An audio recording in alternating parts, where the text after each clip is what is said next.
Welcome to Real Estate 360 Live with Ryan Sloper, the trusted name in real estate radio. Now, here's Ryan Sloper.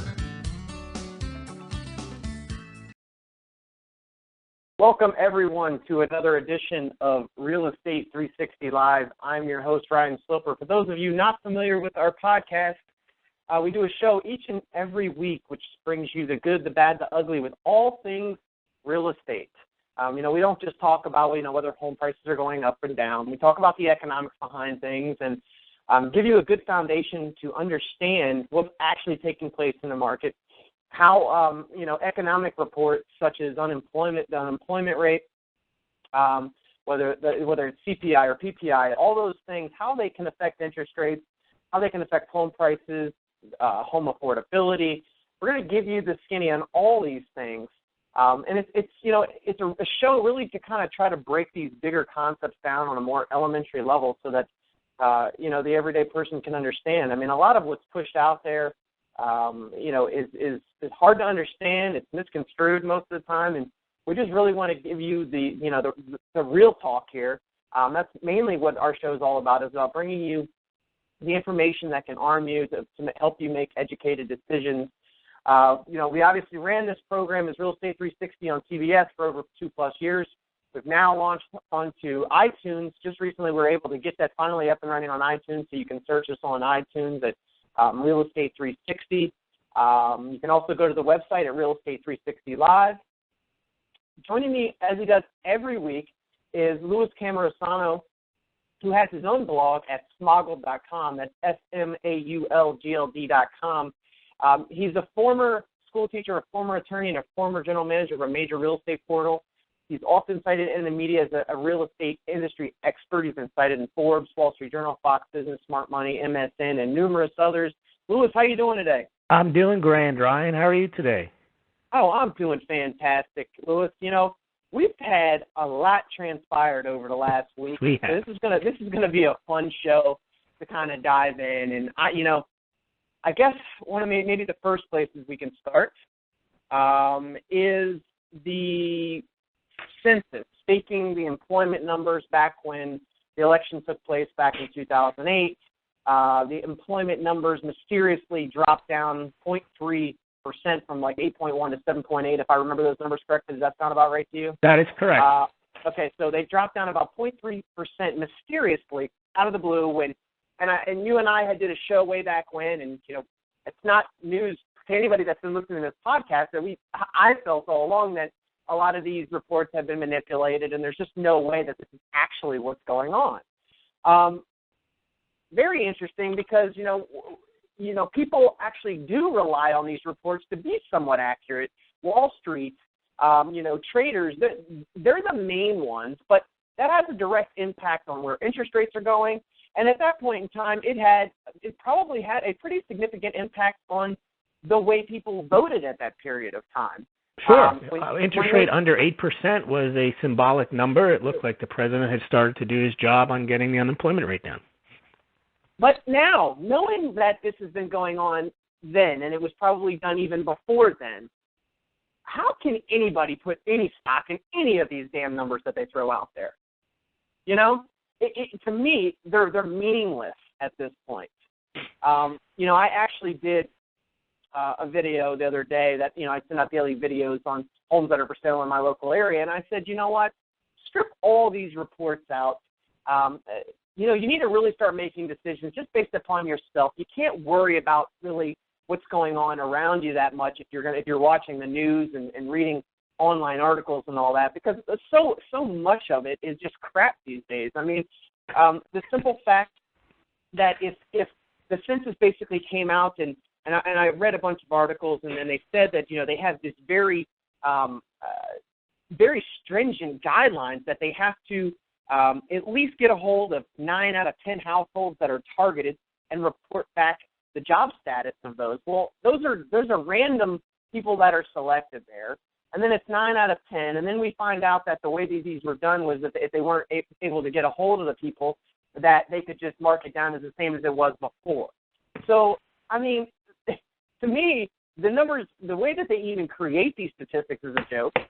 I don't put any stock in it. I believe that whatever the number is, I feel like, our real unemployment rate is double, if not pushing into the triple that range of real unemployment. And, as far as, would that have persuaded more people to not vote for Obama? I definitely think so, because, the things that people care most about is their livelihood, right? They care about the job market. They care about having this positive consumer sentiment out there that everybody's getting back to work. And that's exactly what transpired when that came out. It gave everybody, once again, that false sense of hope, right, Louis? Yeah. That's what we always talk about, is giving people the hope that, things are changing. The reality is, guys, nothing has changed. Things are getting worse, but we're given the appearance that they're getting better. And all we have to do is look right to the stock market, where they're climbing to astronomical numbers at this point. It's unbelievable where the Dow's at, and it's only a byproduct of the Federal Reserve. Correct. If this money was not lent out, if there was not this cheap money, this money that they're just printing out of thin air and giving to big banks and hedge funds to reinvest into the stock market, they're not lending it out to people. And we talk about this every single week. They're basically hoarding the money to reinvest and make these ridiculous returns. And you know what? It's not sustainable. Now, has it been going on for the last 5 years? Sure. But all good things come to an end. If you can call this a good thing. Well, you know what? It's a good thing. Good for them. For them, right? It's a good thing for the rich that are getting richer at this point. It's not a good thing for our overall economy. It's not a good thing for the U.S. dollar. And I really like it's very, to me it leaves a bitter taste in my mouth that to think that the BLS can just have these type of reports come out, and it has such a major impact on our overall country. It really is disturbing to me. You know what I mean? Just because Louis, you and I know how much these people put the stock into these reports, right? Wall Street. Yep. And now how much stock basically Wall Street puts into the Fed. They take what they say is the gospel, and that's the end of it.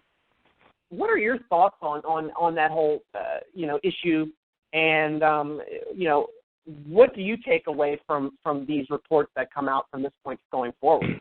Okay, so Ryan, I echo everything you said about the data itself being manipulated to try to come up with a number that is acceptable. But it's worse than that. It's actually 3 times worse than that, because you've got 3 factors. One, the data itself can be massaged and manipulated to get to a number that they want. The second is, then what does the Fed say about those numbers? And of course, they will read into numbers hopeful signs. They will say, looks like it's improving. And then, of course, when the Fed says something, that's what the market hangs their every word on. Their actions on every word of the Fed. So now you have a bogus report come out on employment. Then you have the Fed claim it looks like everything is going our way because of the wonderful job we're doing with QE. And then you get a third pile on to wrong data. You get AP and Reuters coming out and just throwing on an interpretation that makes absolutely no sense on top of the numbers.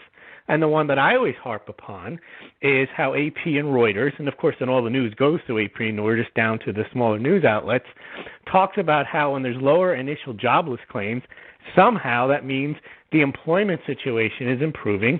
When you and I have talked about it, it does not mean that the employment situation is improving. It only means fewer people got fired. It doesn't mean more people are getting hired. But yet, just came out yesterday, the headline in Reuters was, initial jobless claims lower, indication that the labor market is, quote, firming.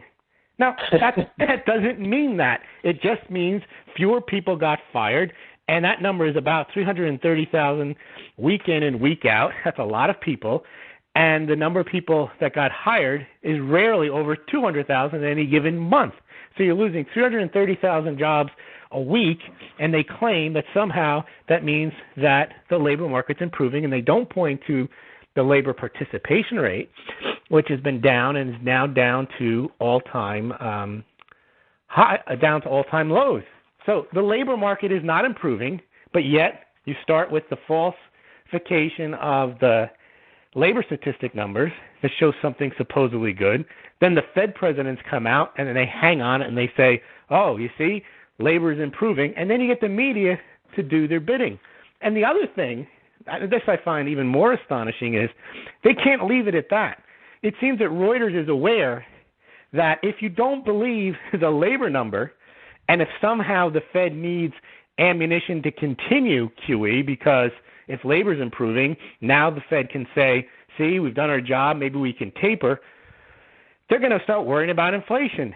And from the Fed's point of view, if inflation is low, well, that's a disaster. We have to ward off deflation, so we better not taper. So you get caught in that state of seesaw that you and I talk about, where you're kind of trapped, where they may taper, they may not taper, and they can keep pushing off the taper because there's always some data that shows that maybe the economy is not as strong as we thought, unsuspected. It's inflation. It's not high enough yet. So what does Reuters do yesterday? They follow up their article by not only saying that the initial jobless claims look pretty good and indicate a firming market, they throw another article out there, which really why they would include these two together, other than to make the Fed's point. It says, quote, U.S. jobless claims fall, comma, hint at firming labor market. Fine. But then they follow up with it with labor market firming. This is another separate headline, labor market firming, comma, but inflation still benign. Well, the two have nothing to do with each other. Right. But what they're saying is, don't get all excited about that labor number, because if the Fed wants to say we need to continue QE because we haven't hit our inflation target, keep that in mind.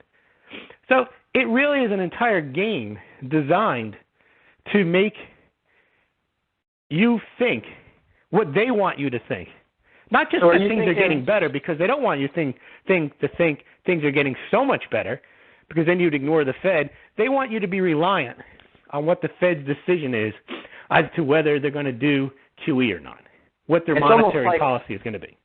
It's almost like one of the Fed chairs are actually sitting there at Reuters writing their articles for them, right?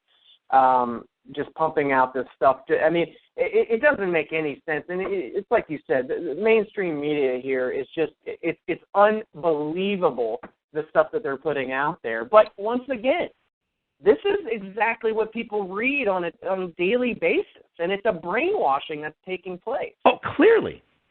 And that's exactly what they want. They have to continue this madness. And, you know, the interesting thing is, Lewis, when I get into conversations with people about this, it becomes very controversial, because I'm taking, you know, obviously the contrarian view, even though to me it shouldn't be. It is, because so many people... I view it as an objective view. Well, that's what it is. But people, when I'm talking to them, all they're reading is what they see in Reuters and the Associated Press. They will tell you the economy is recovering.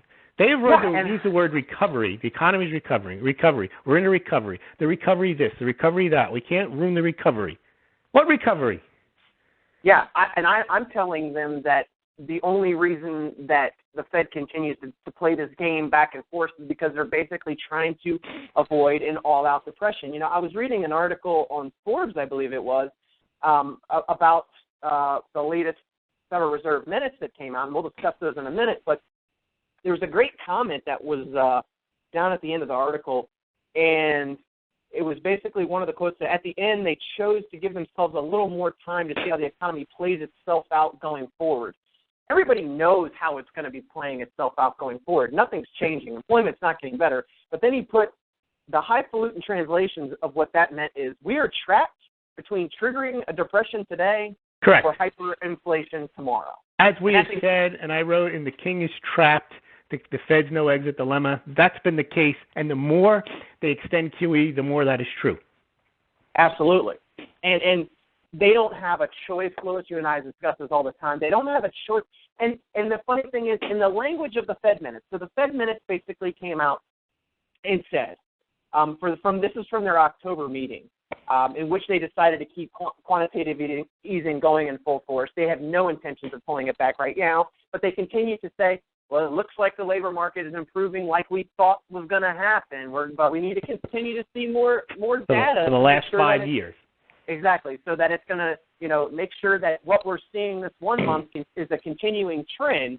But they also came back out, as they always do, and basically said that, if it continues to do this, we're going to start to pull back our QE. Well, now they even made further language in there to where they need to be able to do this without upsetting the financial markets. Right. What do you mean upset the financial markets? What have you done? You've created an absolute asset bubble with stocks already. You already messed up the system. And that's another reason not to do QE, because what they're doing is they're testing the market to see if they talk about it, what happens. And we see when they start talking taper, the 10-year note shoots up and they can't have that. Here's my concern, Ryan. The October minutes come out weeks after they've had their meeting and they've produced them. But what's really disingenuous is to have Janet Yellen up there talking about no problem, we're going to keep the stimulus going. You got Fed President Charlie Evans saying we're here to make sure that employment's on the right track, and it's not, so we're going to do the stimulus. Then you get Fed St. Louis President Bullard, who always claims he just needs more data, but taper's right around the corner. He then says, after the October meeting in early November, what's the hurry? Hey, inflation's low. We can keep the stimulus going. And then he says 2 days ago, taper's on the table in December. So first of all, what has changed? Nothing. They trot these guys out there to say two different things. You get Yellen and Evans and Bullard two weeks ago saying no taper. We got to get the economy under control. No hurry. There's too much. There's not enough inflation. And everybody says, okay, so at least the taper's not going to happen until next year in March. Then all of a sudden you go, no. Look at these October minutes, which were already, the meeting already happened when they were saying this, but now the meeting minutes look like they're going to taper right away. And then he tried out Dudley. He starts talking about he's hopeful. You got Locker. They start saying that all of a sudden they see stuff. That's good. Yeah. And they're going to taper. What nonsense. They haven't seen anything. Everything is the same. They desperately want to end QE because they know they don't want to hold $4 trillion worth of garbage paper that they bought, even though they didn't pay anything for it. Yeah. They can't get rid of it. And I think that it's so ironic that the minutes come out like almost a month later from the meeting. Why don't they come out the next day, right? Sure, because they say two different things in between. Absolutely. No one calls them on that. If that was what they said at the meeting, why does the guy say after the meeting something that's contrary to what they said in the minutes, and then when the minute meetings come out, he backstops it and double backs and says, things are good. We're gonna taper maybe in December. Well, when he said after the meeting, Bullard said no rush. Yellen testified no rush, but the minutes said there was a rush that they might do it. They might consider in December. Yeah, and what's very interesting to me, and why this is so important to you guys out there that are looking to buy a home is because this Fed minutes report moved the interest rate for the worse. Interest rates got much worse on this because once again they said the word taper. The word taper, for all of you out there that we keep saying the word taper, so I want to make sure for those of you listening in the first time that don't really understand what we're talking about. So the Fed is buying treasuries and mortgage-backed securities. Okay, they're buying about $85 billion a month, about 40 of treasuries, and I think $45 billion of mortgage-backed securities. Now, when the Fed buys, I think it's the other way around, isn't it? Okay, so it might be 45 treasuries, 40 mortgage-backed securities. In any case, they're buying up about 80% of the mortgage-backed securities that are out there. Now, the Fed has said, by them doing that, they've suppressed interest rates. And that's why we've had interest rates so low for such an extended period of time is because the Fed is buying these mortgage-backed securities and long-term mortgage interest rates have stayed low. Now, when they say taper, they basically mean that they're going to pull back their purchases of these securities. Now, they haven't came out and said how much of treasuries they would pull back and how much of mortgage-backed securities. So what the markets do, what Wall Street does, is just assume that it's going to be across the board. It's going to be a little bit of both. Well, directly, when they do that, it's not even a doubt in my mind. The minute that they would do that for mortgage-backed securities, interest rates would absolutely skyrocket instantaneously. And that's they talk about they absolutely skyrocket on a relative basis, given that they're starting at a low rate. Absolutely. And, and if you look at a lot of the language that the Fed has used, they're trying to come up with a plan to not upset the markets. You can't. You can't. You're stuck. Well, here's what the plan is, Ryan. And this is what Bernanke floated in June, and they're floating it again now. Don't worry. We're going to taper, but don't worry if we taper, because taper is not tightening. We're still going to have a loose, accommodative policy. We're still going to keep the Fed funds rate low, and those rates, trust us, will remain low until well into 2015. So don't worry about this taper stuff. Nonsense. Tapering, if they do taper, that is tightening. Because the only reason the rates are low, not because the Fed sets them and says they're low, is because bond investors know that the Fed will buy them, which keeps the demand up, which makes the interest rate low. So they can't say, we're going to stop QE, but rates will stay low, no problem. They even talk about stopping buying the bonds. Rates go up. So now they've done another trial balloon, Ryan. They've started talking about tapering, but keeping rates low, and rates jumped up to 2.80 on the 10-year note. And if they don't start talking about not doing it, they'll pass 3. And if you remember the reason, Ryan, in September they claimed they didn't taper, was they talked about tightening financial conditions, which meant interest rates had gone up to 3%, and Bernanke was scratching his head and says, no reason why they should have gone up that high. Well, yeah, because you started talking about tapering, and you're doing it again. They're doing that. They're trying to test how can they get out of this. Can they keep the cheap money flowing? Can they keep interest rates low without having to blow $85 billion a month or having to increase it? And the answer is clearly no. They know that, but they think they can kind of keep leaking out these little trial balloons, and hopefully people will say, oh, yeah, everything's fine. You don't have to print money anymore. Interest rates are just going to stay low because you say so. They're losing control of the bond market. Absolutely. But, and the other thing is, within the Fed minutes, and they were floating out there that, that even if when they start to taper, when they start to pull back on some of the easing, that their long-term stance on the federal funds rate is going to stay at its current level of 0 for an extended period of time. Now, if the economy was actually getting better and the jobs were getting better, why wouldn't that rate change as well? Well, I can tell you why. They know that it's not. Yeah. I can tell you why. How can they say they know for 2 years it's not going to be good, so they're going to keep it that way? How come one side and not the other? Yeah, no, but exactly. How come tapering is dependent on data, but leaving the rates there is not? Well, I can tell you why. Because who's to stand to benefit from the federal fund rate? You know. I know. Well, tell her the banks. It's the banks. It's the people that have been benefiting all along. So if you keep the federal fund rate at or near 0, guess what? The government can't pay its debt back as it is. But if that rate were to start to go up, then they'd start to be in trouble. Okay, because they wouldn't be able to pay back their liabilities, and then all of a sudden banks would have to. It would be a little bit of a difference there for banks. Money wouldn't be quite as cheap as it is now. So, no, that can't happen. But guess what? We'll make mortgage rates worse for people because the economy is improving, and we'll keep this charade going on the other side. I mean, it's a complete and utter joke. I just thought of an analogy. I don't know if you play Angry Birds. I'm sure millions of our listeners play Angry Birds.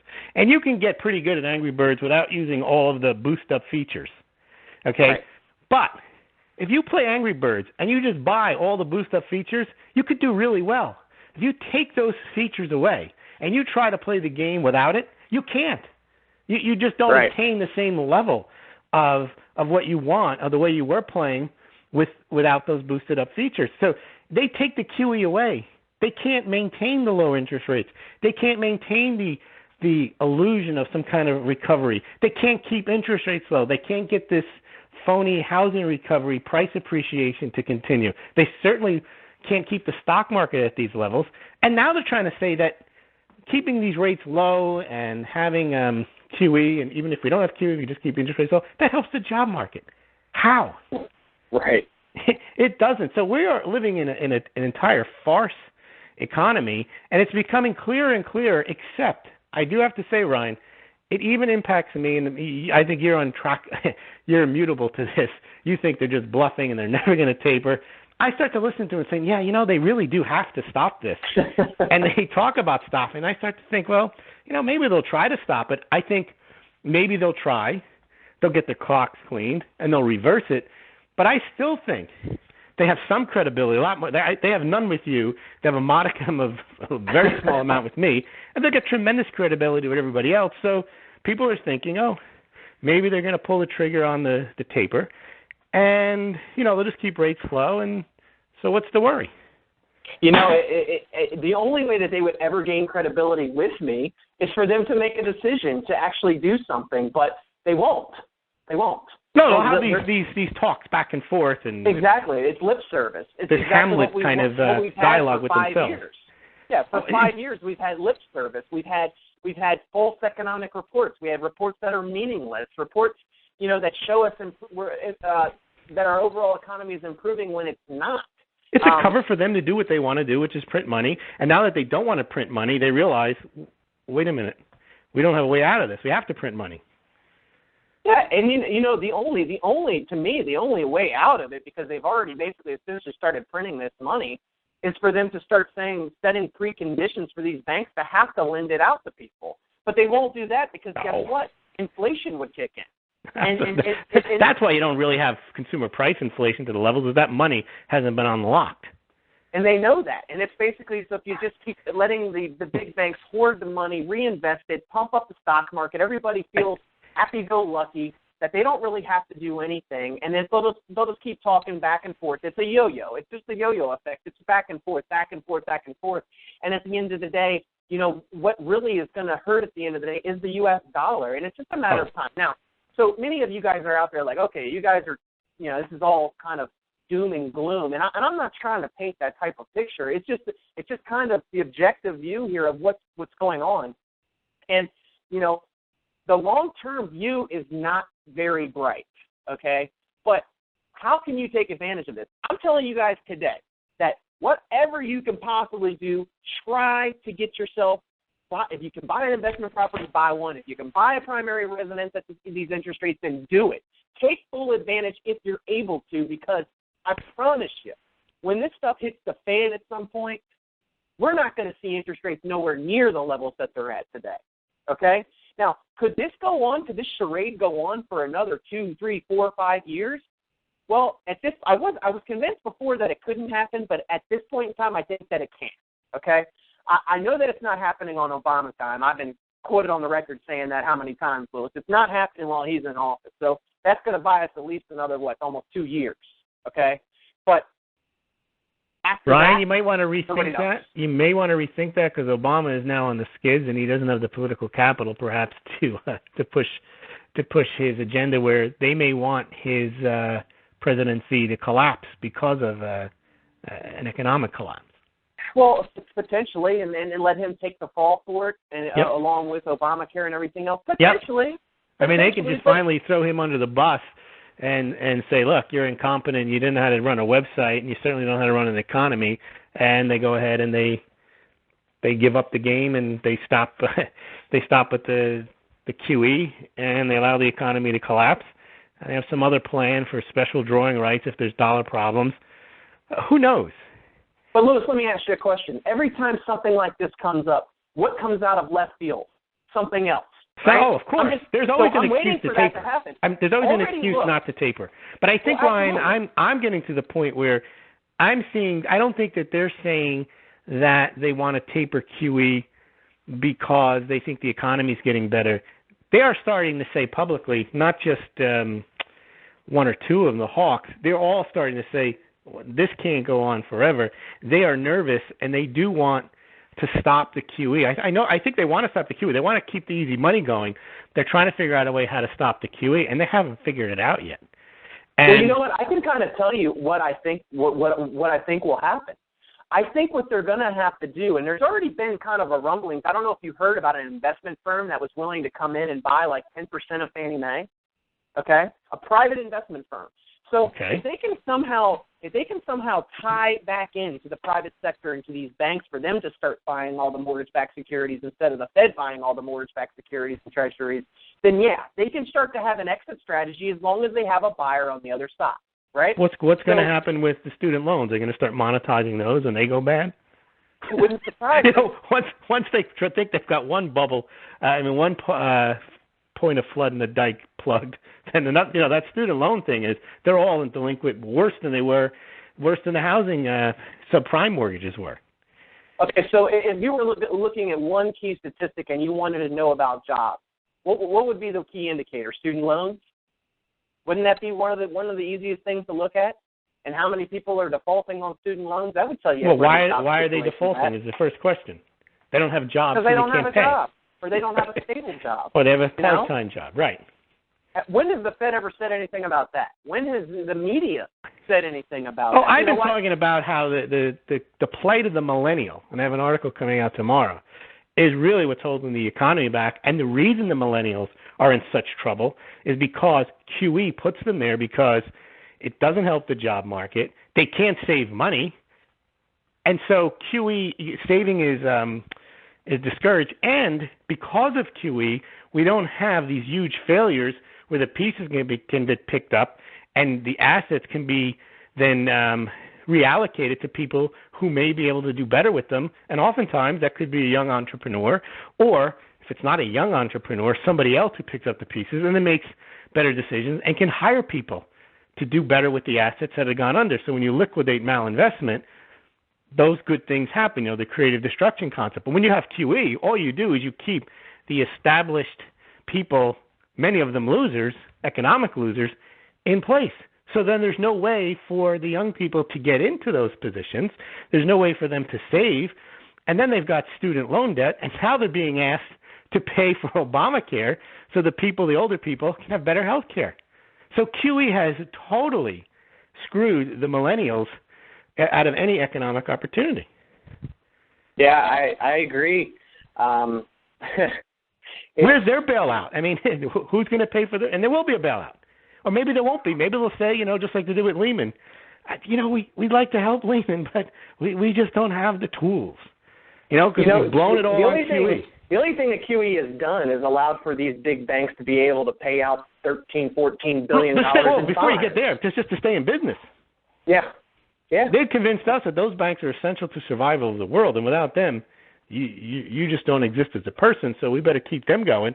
And, keeping them going doesn't just mean keeping them on life support. It means, keeping them on the lifestyle they're accustomed to, but the lifestyle they're accustomed to is it gets better every year. So they need more money. Oh, what do you mean? You mean banks shouldn't? They don't have the ability, anybody, to just make money, just lending money out to people, and no, they actually have to invest in the real estate market to stay afloat now, and borrow money at next to nothing. Wow, imagine if we all had access to 0%. You know what I mean? Money. And it's like having your own counterfeiting device, printing press. Absolutely. Make digital keystrokes, and everything is fine. I mean, fine for you. If it was as simple as us just taking the monopoly money out, you know what I mean, and we could buy as much of it as possible, we'd be in business. But, well, the reason they're able to do it, Ryan, is because we have the world's Federal Reserve currency. There's really nothing close to it. All the currencies are flawed. And so when the United States decides to print up the difference to pay its banks to keep its government deficit spending going, the world just has to put up with it. Now, the world is trying to wean itself off the dollar, but that hasn't happened yet. And as long as the United States is given that ability, more dollars will be printed. And do you know that more dollars, physical dollars, are outside the United States than inside the United States? So we export a lot of our inflation. They need dollars.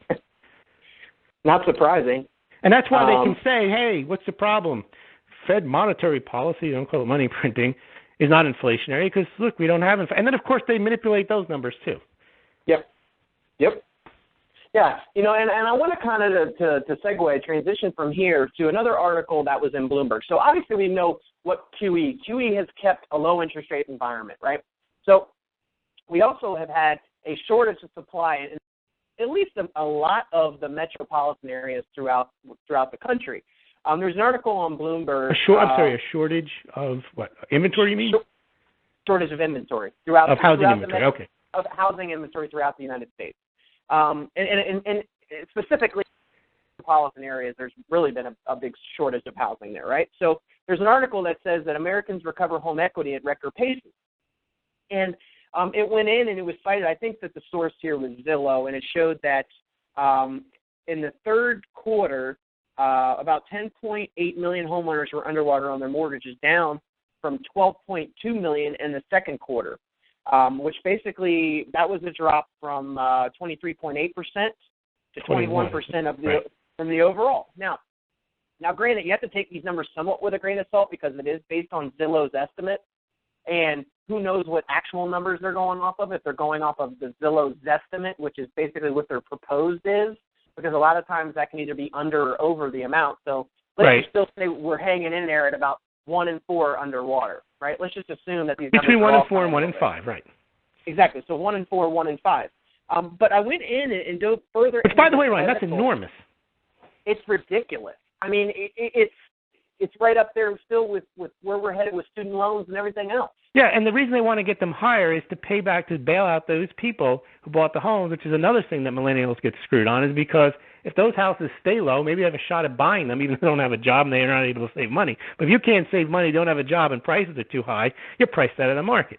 And yet the policy is to try to get these home prices higher. Absolutely. So, this article went in to basically say that, hey, now that we've gotten people having more equity in their houses, they're going to be selling soon, so that should solve the problem of a shortage of inventory. But what the article didn't address is that a lot of the reason that a lot of these metropolitan areas do have a shortage of inventory is because of the amount of cash buyers and investors and institutional buyers that have been buying a lot of real estate over the last year, right, or 2 or 3 or 4. Right. So it's not like we have – I mean, I think if BlackRock owns about 40,000 properties on their own, that hedge fund, right? 40,000 properties. American Homes for Rent owns 20 plus. There's a few others that own in the tens of thousands too. So there's about 200,000 homes probably in relatively large institutional investors' hands. Right. So now we've got, essentially. Which is a drop in the bucket of the overall housing, but it's concentrated in certain metro areas. Yeah, but now if we break these stats down again and we say, okay, well, let's say 25% of the people are still underwater, they can't sell their house, right? And then we say, let's say 25 or 30% of all transactions that are taking place today are cash buyers for investors. So now we've eaten up almost like 50% of the market. Right. So let's say that there's 50% of the market that are actually just regular sales. Okay. Well, that's not a normal market. A normal market is when a much smaller subset is an 10%. investor. Yeah, is an investor institutional buying. We would have a much smaller number of people that are underwater. We wouldn't have these ridiculous, year-over-year increases in home equity. This same article, Lewis, they basically said that there was a 10+% in 2013. She called for like an 8.6 return for 2014. No. If that happens, if you get a 10-point spread one year and an 8% spread the next year, the only way that could actually happen is if interest rates were to come back down. And the investors were willing to pay those prices because the average mom and pop who makes up the rest of the market can't afford increases in prices of homes when either don't have jobs or their wage increases are not increasing anywhere near that. So it doesn't matter how low interest rates are. At some point, people can't pay. Oh, absolutely.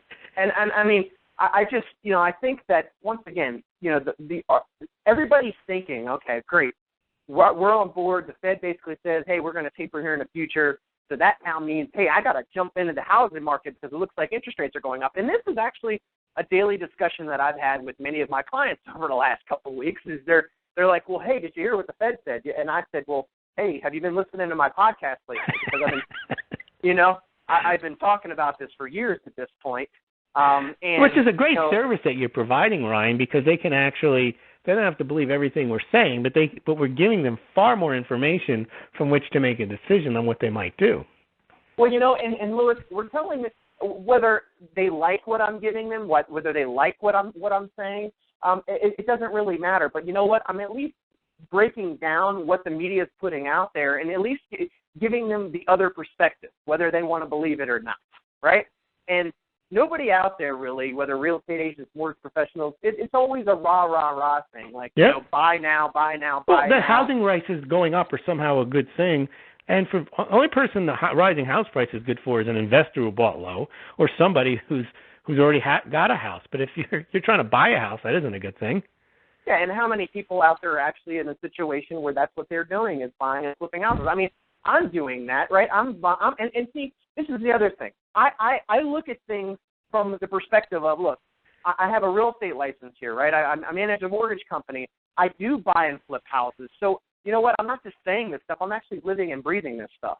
Right. You know what I mean? I see how it affects things. And when I'm constantly watching the market, and I'm even watching now where investors are bidding properties up to, I'm looking at the stock market, all the signs that I'm getting just don't seem right to me right now. And it's kind of scary because, with the ebbs and flows of these interest rates, I mean, things could really take a turn for the worse in the drop of a dime. I mean, it really. Well, Ryan, also, what if these 25% or 20% underwater homeowners get back up to parity? Well, you know what happens, and I wrote a blog post on this called, I think it's Real Estate's Underwater Downside Sticky Catch-22. Well, then they come on the market. Well, now you have more inventory, but that depresses the price. So the minute they think they're going to get their price, everybody else thinks they're going to get their price. They flood the market with inventory, and the price goes back down. There's a limit to how far you can push home prices just because there's an affordability factor and there is financing that's involved. That's not true with the stock market. Stock markets are never unaffordable. They can go up to higher and higher rates. So I'm predicting that the stock market will continue it going up, but the housing prices will start to kind of level off. And then when the stock market crashes in areas that you have high home prices, luxury home areas, those will get hit more than the low-priced areas like we had in the last housing bubble. So places like San Francisco, New York, that have seen big price increases because they're the main recipients of Silicon Valley and stock options and stock appreciation. When the stock market goes down, those areas will get hit harder. Last time it was Las Vegas, Phoenix, places where average homes went up really high.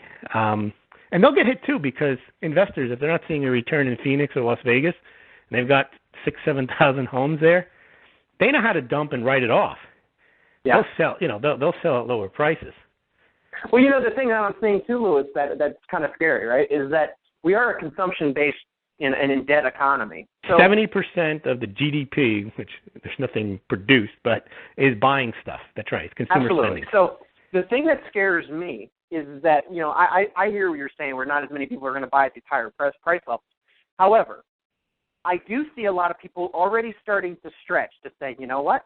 Hey, look, we can have that move up home. We've got this equity in our house. Hey, look at and you find a product for them to buy it, they'll do it. You're absolutely right. You know what they're doing? They're looking and seeing their stock portfolio, their retirement accounts, everything's going up, so they're feeling all good about themselves. Not just that, Brian. People are taking money out of their 401ks and buying houses. Not to roll them over into other 401k approved investment properties, but really just to buy a primary residence. Well, and see, that's more of my point. That's why I think that there is still room for some more price appreciation as long as interest rates stay low, because guess what? As long as the stock market stays high. As long as the stock market stays high, which it undoubtedly it pretty much has to at this point. Because where else are you going to put your money? Well, where else are you going to put your money? So people are getting these great returns right now. So if they go to get that mortgage and let's say this year it was $550 and next year it's $600,000, it could be the difference of them just going and borrowing an extra $20,000, $30,000 out of their retirement account or whatever stock brokerage account that they have to be able to stretch to make that work. Because why? Because they have a good feeling about where the economy is going, right? Yeah, but that's still a relative. That's not. I mean, there's a large number of people in that situation, but not that many people have that much money in their 401ks to prop up the nationwide market. That may be true in the Washington, D.C. metro area for sure. Well, and when I do talk about things, guys, you will hear me talk more about my area, which is the D.C. metropolitan area. So obviously this will probably translate to other major metropolitan areas. But correct. D.C. is a little bit different than a lot because we've got essentially, actually just in Northern Virginia, we have, I believe it's four. I think it's 7 out of 10 of the richest counties in America. Yeah, I mean it's unbelievable, and that's a byproduct mainly of the job situation. I mean, there's more. Which is a byproduct of the government spending. Yep, and that's DC Metro has to be in favor of QE because QE funds government surplus spending, which allows the government to continue to spend money on government projects and never to cut back on government workers and continue to give them cost of living increases. Well, that's why we've had, me in the D.C. metro area, we've had such huge jumps in home equity in the last year or two. Is because of that. I mean, and private sector is cutting back on jobs. State public sectors are cutting back on jobs and benefits. The federal government, not at all. Well, look at all the jobs that were created around Obamacare. They're pulling people off the street to make them navigators, not even checking their criminal records. I mean, there's plenty of jobs to be had in the federal government, not in the state, and not in the private sector. You know, and those are often considered as the best jobs. $600 million to build a website. You know how many people work in there? They probably weren't working in D.C., but that's the scope, just to give you an example of government projects. There's a lot of money sloshing around without much accountability. It's the standard, you know, huge waste factor when it comes to stuff like that. $600 million. And did you hear the president? He was bemoaning the fact that, yes, government procurement is not very good at the federal level. Well, of course it's not. It's federal government. He didn't even realize he was making the point that most people who are for smaller government were making. He's saying, look, we want to do great things. We want to do Obamacare, but it's hard for us because we're the federal government, and we don't know how to do this kind of stuff. Well, yeah, that's why private enterprise does a better job. Yeah, that's why you should get out of it. Oh, I don't know. They're saying the website's not even going to be finished by the end of the month. Sebelius was giving a demonstration the other day, and, of course, the website went down, which is kind of funny. Right. And I said, oh, yeah, well, this happens all the time. Well, that's comforting. But then she said, well, that's November 30th. That's not really a hard stop date. Oh, yes, it is. That's what they said. They have it fixed. They're working 24/7. This is a disaster. They're going to have to pull this thing back. I don't know what they're going to do, Ryan. What do you think? I don't either. I mean, this is even more obvious. The difference between the dilemma of healthcare.gov and the Fed's QE program is people understand that the website doesn't work, and they understand losing their insurance, and they understand when somebody says you're not going to lose your insurance and that the website's going to work, that they can say, wait a minute, that's not true. At least people can see that Obamacare doesn't work. It's hard for people to see that QE doesn't work. They don't even know what it is. Yeah, and I'm interested to see how that all plays out. I think that they're not going to have a choice but to change up the delaying of all this. But what happens? What happens in January when they have the budget debates? Do you think they're going to be mocking when the Republicans are trying to shut the government down over Obamacare? People are going to be cheering them on if they don't have this thing fixed then. And remember, we said back when that that this should have been the main thing that the Republican was championing was that this does not work. Just look at the website. Just look at the website. You know what I mean? And instead, well, now they will. I mean, now the media will make that point for them because the media has turned on. It's kind of strange. You do see, and that's why I suggest that there's something afoot where maybe Obama's kind of on the outs because we're not seeing the same defense and ignoring of his blunders. Yeah. And you can see the way he behaves. He's contrite.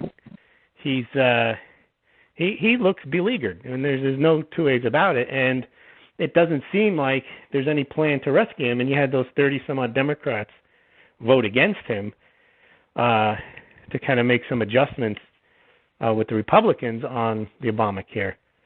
So that's going to be, I think that's going to be the story of 2014 is, and this could provide the cover that the Fed needs, is that this thing becomes a disaster.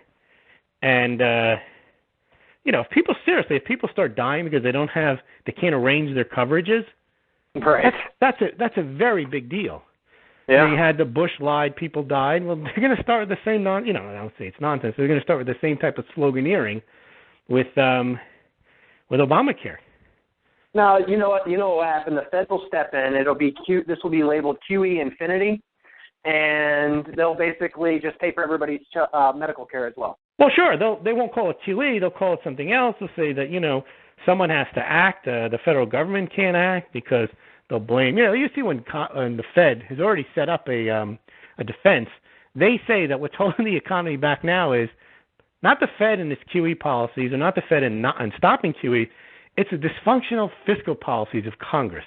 Like it's Congress's fault now if the economy doesn't work because the Fed's done as much as they could. Look how much money we spent, not realizing that that's not helping the economy. But if the Obamacare thing becomes a fiasco and there really is a lot of economic and personal pain as a result next year, you're right. They can say, look, Congress doesn't know what they're doing. President doesn't know what he's doing. But here we are, and they'll come up with some type of program to print money to fix it. So are you thinking that when we have all these budget talks and basically the second installment of the government shutdown comes, that the Republicans are not going to have the Democrats aren't going to have a choice but to side with the Republicans and avoid another shutdown, obviously, and give them what they want? Is that what you think is going to happen? I think if you look at it, the dynamic will be completely changed. The perception that was played out was that the Republicans were being sore losers. The law of the land, Obamacare passed. Somehow Republicans, which is not true, were forced to fund it, but they were being babies and they weren't going to fund it. They were threatening to shut the government down. And look at the pain that caused. The Lincoln Memorial was shut. The Washington Monument was shut. What a horror show the Republicans caused. Well, now people are starting to see, whether you're Republican, Democrat, Independent, Obamacare is causing a lot more trouble than your trip to Yosemite State Park, Yosemite National Park. And the Republicans will be able to kind of dig their heels in and say, no, look, this is what happens when you just allow the federal government to have money to spend with no accountability. We have to shut this down because even when you give them the money to spend it, we didn't defund Obamacare. Look what they did. They screwed it up. Right. So we have to start cutting spending. Some of the Democrats, other than the real ideologues, are going to say, my constituencies will probably see things that way. They may not like Republicans. They may not like what they stand for, but they're right here, I think. And they did show that, 67, 70% of independents are now opposed to Obamacare. Yep. 95% of Republicans are. 70-some-odd%, but that's down from 90% of Democrats are still in favor of Obamacare. And that's only because, the Republicans and the Democrats hold their party lines. It's really, you have to look at the independent, and they make up the largest percentage of the voting population. They're two-thirds against. Yeah. And which means they see a flaw in excessive government programs and excessive government spending. So they're not going to be sympathetic towards, let's keep our parks open, don't let the Republicans throw a hissy fit over this meaningless fight over Obamacare. This starts to become a real issue. Well, you see, like I said, I don't know what's coming down the path, but I feel like that there is one more sideshow that's going to take place between now and then, probably. To keep the can kicking going on QE? And I don't know what it is, but I know we have to have a good distraction. It's funny because that whole thing about the census and then making up the employment number, that story's almost got buried already, okay? Just like when the Fed official said, I'm sorry, the QE didn't work and we blew all that money, that got buried too. That got buried. So, I feel like, Obamacare can't get buried. That can't get buried, and that's going to be pretty much the talks for the next couple months. That's what they're going to be talking about. Oh, when November 30th comes after Thanksgiving, that website isn't fixed. They even said that the payment processing doesn't work. And now Obama's saying, we're going to let people just go to the insurance company and buy insurance. Well, they could have done that in the first place. They could have done that in the first place. And you know what the insurance companies have already done? They've already set up their systems to have to implement Obamacare. Right? Well, there was one company, I think it was WellPoint, Blue Cross, one of the two. They ran articles saying, there's other ways of buying health insurance that work. I'm just mocking that. They're supposed to be partners in this whole thing. They're coming right out and saying, it's so bad. It's when you have Jay Leno and Jon Stewart and all these, making it a butt of jokes. It's very hard to be an ideologue and say, it's a good thing, pre-existing condition. They could have covered anything, any reason people like Obamacare could have been handled without building a website, collecting personal information, and a 2,200-page law that no one read. Yeah, well, when you have George Bush laughing at Jay Leno's joke, which was a direct jab at Obamacare and Obama, it's gotten to an all-time low. You know what I mean? Sure, because it really has. Bush was a lame duck right after Katrina for the next 3 years, and that's what's going to happen to Obama. But the difference is, I think Bush didn't try to push any adjustment. When did he do Medicare D? Do you remember? Did he do it? I think he did it earlier. I think he did it before he got reelected, right? I think he did. Yeah, I think he did it before. Yeah, I think Bush just basically realized, okay, well, they don't like me anymore, and 9/11 doesn't, and he just didn't do anything. And it'd be interesting to see whether Obama tries to push some of his agenda, where he doesn't have the political capital right now, and he hasn't done anything to regain that. What he's going to do? Yeah, he's lost all the leverage, that's for sure. It'll be interesting to see what takes place over the next couple of weeks. But we're coming up on the end of the show. But before we get to the end of the show, I did want to give you this week's credit tip of the week. We try to bring this to you each and every week. This is brought to you by the Credit Pros, who I recommend to use for credit repair, legal credit repair. So as we know that, the winter has been fast approaching and home buyers have been trying to beat the winter freeze, they've been trying to get out there and snatch up homes. And a lot of people have, it may be you out there that have what's known as a thin credit file, or basically you have no credit at all. You might get that when you pull your credit, it shows up as NA, not applicable, and you don't even have a credit score. Well, one of the things that the Credit Pros recommend, it's an extremely effective way, and it adds a positive credit on your credit report, is to have, you or whoever else is going on a loan get added on as an authorized user to maybe a loved one's card. So let's just say, Lewis, when your son gets old enough, you can add him on as an authorized user to 1 or 2 or 3 of your credit cards or whatever it may be. And guess what happens?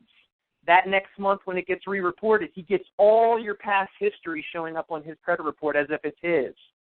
Okay? Which, assuming yours is good, then that's a good thing. Assuming yours is good, which is why the Credit Pros say make sure that it's a loved one's card that hopefully is financially responsible, right? You don't just go out and just add somebody on to somebody that's not financially responsible if they're not keeping their balances to like 30% of their high credit limits, or they're paying late and not on time, right? Well, let's just say, Lewis, that your credit profile is like, 800 credit scores. You're keeping your proportions of balances to high credit limits in the range that they're supposed to. You pay your bills on time, and you want your son to be set up for success. So when he gets out of school or whatever he chooses to do, he's got a decent credit profile. That's the way to do it. And can you go through for our listeners how you actually set that up?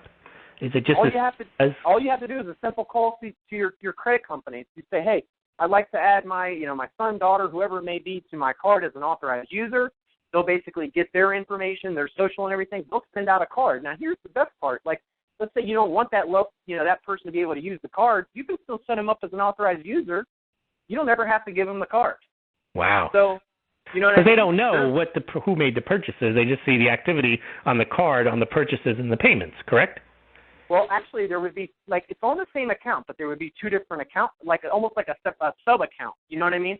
So my dad actually did this for me when I was in college. Like, he had an American Express card that he added me as an authorized user. He gave me my card, and I used it. I was allowed to use $100 a month, and it would show up on his account statement for the charges that I had, right? Oh, so they do bifurcate them. Exactly, but he didn't have to give me the card. And my thing is, if you're worried about that person spending money on that card, don't even give them the card. But you can give them access to a clean credit profile if you have one. So even if there's no activity by your son on a bifurcated account, they will still give him the benefit of your good payment record? Absolutely. That's a great tip. Great tip, and that's a way to, not only get a credit profile, but to enhance a credit profile. So keep that in mind, guys. And, if you're in a situation that you need to talk to somebody, I'd be glad to link you up with the Credit Pros. So, they can break it down in great detail and make sure you're set up properly. Lewis, great show again today. I want to thank you for coming on. Thanks, Ryan. If anybody wants to check out what Lewis's latest blog, I think you're coming out with a post tomorrow, you said? Yeah, on the millennials in QE. Okay, well, you guys can go to smoggle.com. That's SMAULGLD.com. Lewis, I appreciate your time as always. Thanks, Ryan.